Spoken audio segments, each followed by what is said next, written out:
আসসালামু আলাইকুম ওয়া রাহমাতুল্লাহি ওয়া বারাকাতুহু।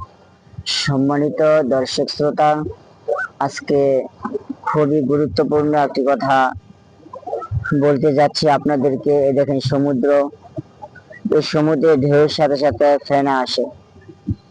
সেই ফেনাগুলি কারো ক্ষমতা নাই যে সেই ফেনাগুলি সে গণনা করবে, এমন কোনো কম্পিউটার নাই যে কম্পিউটারে ধারণ করতে পারবে। তাহলে আমাদের প্রত্যেকেরই গুণা রয়েছে, সেই গুণাগুলি আমরাও পরিমাপ করতে পারি না, যে আমরা আমাদের জন্ম থেকে মৃত্যু পর্যন্ত আমরা কত পরিমাণ গুনাহ করছি। ওই গুণাগুলি কোনো কম্পিউটারও ধারণ করতে পারবে না। সমুদ্রের ফেনা যেরকম গণনা সম্ভব নয়, তেমনি আমাদের গুনাহ কি পরিমাণ হয়েছে সেটা আমরা গণনা করতে পারি না।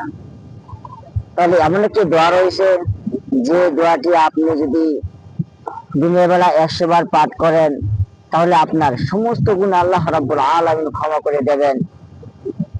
এমন গুরুত্বপূর্ণ তাৎপর্যবহ একটি দোয়া অবশ্যই আমাদের প্রত্যেকের মুখস্থ করা দরকার। আর সে দোয়াটি হলো সুবহানাল্লাহিল আযীম ওয়া বিহামদিহি, সুবহানাল্লাহিল আযীম ওয়া বিহামদিহি। তাহলে এমন সুন্দর একটি দোয়া আপনারা সবাই মুখস্থ করে নেবেন। পরকালকে ভয় করেন, পরকালকে ভয় করে আপনারা আল্লাহ রাব্বুল আলামিনের দিকে ফিরে আসুন এবং ৫ ওয়াক্ত সালাত আদায় করুন, সৎ কাজ করুন এবং মানুষদেরকে সৎ কাজের দিকে আহ্বান করুন। এই বলে আমার আলোচনা শেষ করলাম। আসসালামু আলাইকুম ওয়া রাহমাতুল্লাহি ওয়া বারাকাতুহু।